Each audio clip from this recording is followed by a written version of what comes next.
Breaking చూద్దాం. ఏమిటి నిర్లక్ష్యం? ఎన్నాళ్ళీ దాడులు? అభం శుభం తెలియని చిన్నారులు బలవ్వాల్సిందేనా? కన్నవారికి కడుపు కొత్త తప్పదా? వీటిని అరికట్టే మార్గాలే లేవా? ప్రస్తుతం ఏపీ తెలంగాణలో సునకాల దాడులు భయాందోళనకు గురి చేస్తున్నాయి. తెలుగు రాష్ట్రాల్లో వీధి కుక్కల స్వైర విహారం విపరీతంగా పెరిగిపోయింది. చిన్న పెద్ద అనే తేడా లేకుండా దాడి చేస్తూ ప్రాణాలు తీసేస్తున్నాయి.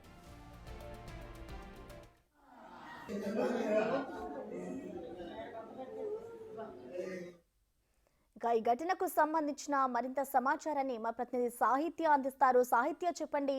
ప్రస్తుతం కుక్కల బెడద అనేది ఇటు ఏపీలో చాలా విపరీతంగా ఉందని చెప్పుకోవాలి. దీనికి సంబంధించి అసలు జిహెచ్ఎంసీ అధికారులు ఏం చెప్తున్నారు సాహిత్య?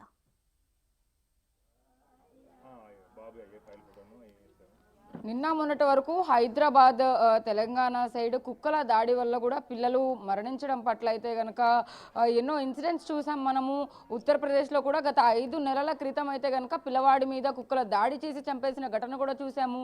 ఇప్పుడు ప్రస్తుతం ఏపీలో ఎన్టీఆర్ జిల్లా పెనుగంచిప్రోలులో అయితే కనుక విషాదం చోటు చేసుకుందని చెప్పొచ్చు. చిన్న పిల్లవాడు, 2 ఏళ్ల పిల్లవాడు ప్రేమ్ కుమార్ని 10 కుక్కల వరకు కూడా పొలాల్లోకి లాక్కెళ్ళి మరీ చంపేసిన ఘటన సంచలనంగా మారిందని చెప్పొచ్చు. రాష్ట్ర వ్యాప్తంగా కూడా ఈ వార్త సంచలనంగా మారింది. ఎందుకంటే గతంలో తెలంగాణలో జరిగిన ఇన్సిడెంట్ చూసి ఎంతో మంది మనసు కలిసివేసిందని చెప్పొచ్చు. చిన్న పిల్లల మీదకి కుక్కలు రావడం, కుక్కల దాడి చేయడం అనేది నిజంగా అంటే అందరూ కుక్కల్ని ఇళ్లలో పెంచుకుంటూ ఉంటారంటే వీధిలో కుక్కలు కూడా అంత ఎక్కువగా కూడా ఎవరి మీద దాడి చేయడానికి పాల్పడవు. ఎందుకంటే సాధు జంతువులు కాబట్టి వాటిని ఇంట్లో కూడా పెంచుకుంటూ ఉంటారు కాబట్టి వాటి వల్ల ఎక్కువ హాని ఉండదు కాబట్టి రోడ్ల మీదనే వదిలేస్తూ ఉంటారు వాటిని. అటు విఎంసి అధికారులు కూడా వాటికి అంటే ఎక్కడైతే కుక్కలు ఎక్కువగా ఉంటాయో వాటిని మళ్లించి వేరే వీధులకు కానీ లేకపోతే వేరే ఊళ్ళకి కానీ పంపిస్తూ ఉంటారు జనరల్గా. కానీ ఇక్కడ కొన్ని ఏరియాస్లో అయితే కనుక కుక్కల స్వైర విహారం చేస్తున్నాయని చెప్పొచ్చు. పిల్లవాడి మీద అతి క్రూరంగా అయితే కనుక దాడి చేసి ఆ 10 కుక్కలు అంటే 10 నుంచి 15 కుక్కలు ఉన్నాయని చెప్తున్నారు.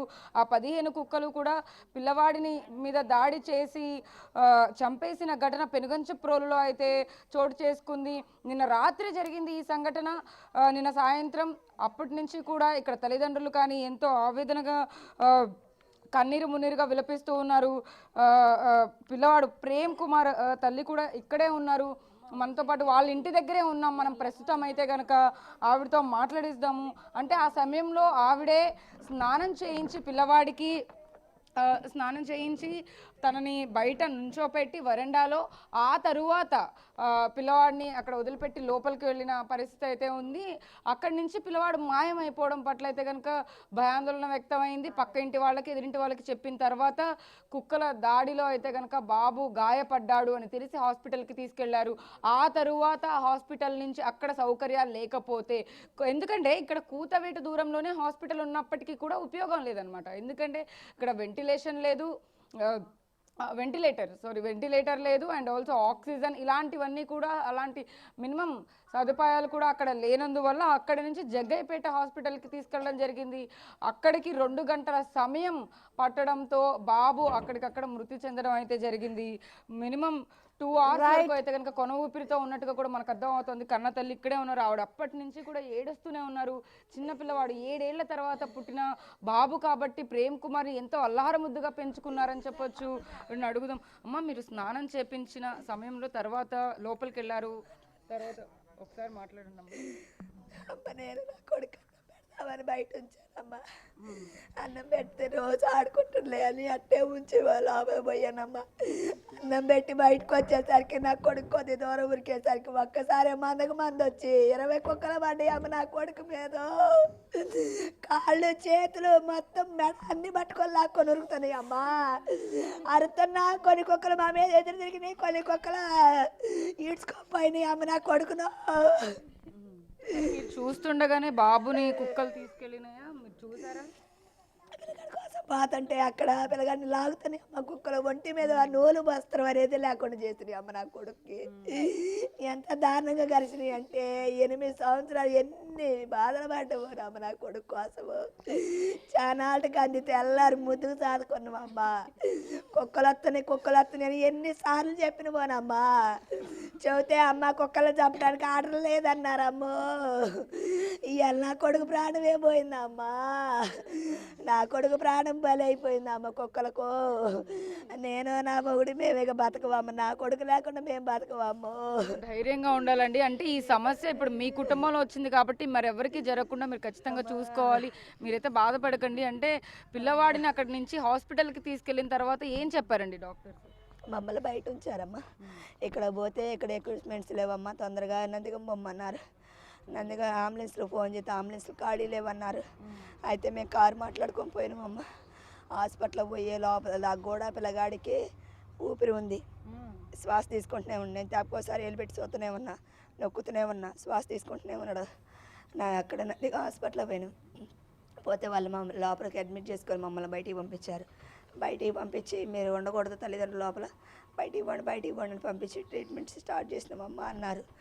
అని మీరు ఇప్పుడు అడిగిన క్వశ్చన్లు అంతలో కూడా లేదు, 5-6 నిమిషాల్లోనే బాబు ప్రాణం పోయిందని చెప్పారమ్మా. ఈ ఊర్లో ఎక్కువగా కూడా కుక్కలు ఉన్నాయని చెప్పేసి ఊళ్ళో జనాలందరూ కూడా చెప్తూ ఉన్నారు. గతంలో ఎన్నేళ్ళ నుంచి ఈ ప్రాబ్లం ఉంది? ఎవరికైనా ఫిర్యాదు చేశారా జనరల్గా అసలు కుక్కల బెడద ఎక్కువ ఉందని చెప్పి? చెప్పినామమ్మా, పంచాయతీ వాళ్ళకి చెప్పినాం. చెప్తే ఇది ఆర్డర్ లేదన్నారమ్మా. ఆర్డర్ ఎవరు చంపొద్దు అన్నారంట. అందుకని చంపకుండా వదిలేరు. ఇబ్బంది అవుతోంది, కుక్కలని అరుస్తున్నాయి, దాడులు చేస్తున్నాయని చెప్పారా అంతకుముందు? చెప్పినామమ్మా. అంతకుముందు వేరే పిల్లగాడిని కడితే చెప్పారు. చెప్తే కుక్కలకి చంపడానికి ఇంకా ఆర్డర్ ఇవ్వలేదన్నారు. ఆర్డర్ అమలయ్యాక లేకుండా చంపేస్తామన్నారు. మొన్న మామూలుగా నేను ఈ పిల్లగాడు ఫస్ట్ సారి బయటకు వస్తే కుక్కలు చాలా వచ్చినాయి.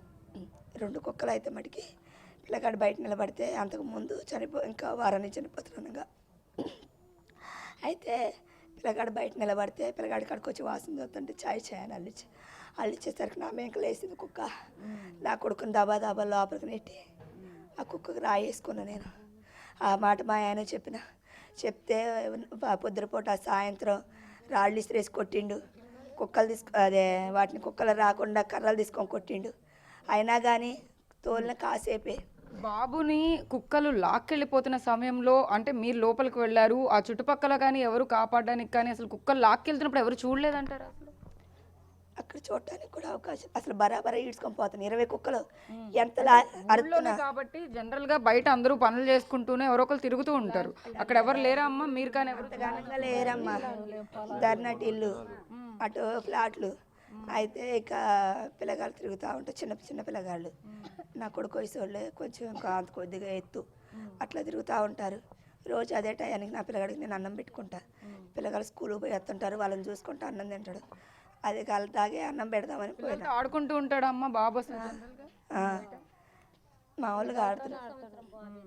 ఇక ఆడుతుంటే సర్లే అని అన్నం పెట్టుకుని వద్దాం లోపల పోయి బయటకు వచ్చేసరికేనమ్మా ఏడ జాక్కునియో తెలియదమ్మా. మొత్తం బడబడ ఏడ్చిపోయినాయి అమ్మ. నేను నా కొడుకు రోడ్డు మీద ఉన్నాడని రోడ్డు మీద పోతే పక్కెంట అయ్యగారు వాళ్ళు అమ్మ అక్కడ లేడమ్మా బాబునేడు కుక్కలు బిగుతున్నాయి అంటే నా బ్రతుకు. చూస్తున్నాం కదా ఆ తల్లి ఎంత ఆవేదన వ్యక్తం చేస్తోందో. పసిపిల్లలు చూడొచ్చు, ఈ ఊర్లో కూడా అందరూ కూడా పిల్లలందరూ కూడా ఎక్కువ మందే ఉన్నారు. ఈ పిల్లలందరికీ కూడా రక్షణ కల్పించే విధంగా అయితే కనుక ఖచ్చితంగా చర్యలు తీసుకోవాలి. ఆ కుక్కల్ని అయితే కనుక ఈ ఊళ్ళో నుంచి తరిమేయాలి అంటూ కూడా ఊళ్ళో జనం అంతా కూడా ఆవేదన వ్యక్తం చేస్తున్న పరిస్థితి ఉంది.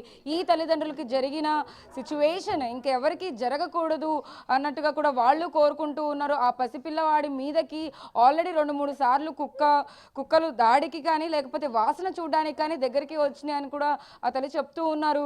ఎంత ఆవేదన వ్యక్తం చేస్తూ ఉన్నారు. తను లోపలికి వెళ్ళిన సమయంలో కూడా ఇంటి పక్కన వాళ్ళు నైబర్స్ ఎవరైతే ఉంటారో వాళ్ళు చూసి ఆ బాబుని కుక్కలు పీకేస్తున్నాయి లాగేస్తున్నాయి అని చెప్పి ఇన్ఫర్మేషన్ ఇస్తే ఆ తర్వాత హాస్పిటల్కి తీసుకువెళ్ళడానికి ప్రయత్నించారు. ఏదేమైనప్పటికీ కూడా హైదరాబాద్ అటు ఉత్తరప్రదేశే కాకుండా ఏపీలో కూడా కుక్కల బెడద ఎక్కువైపోయింది.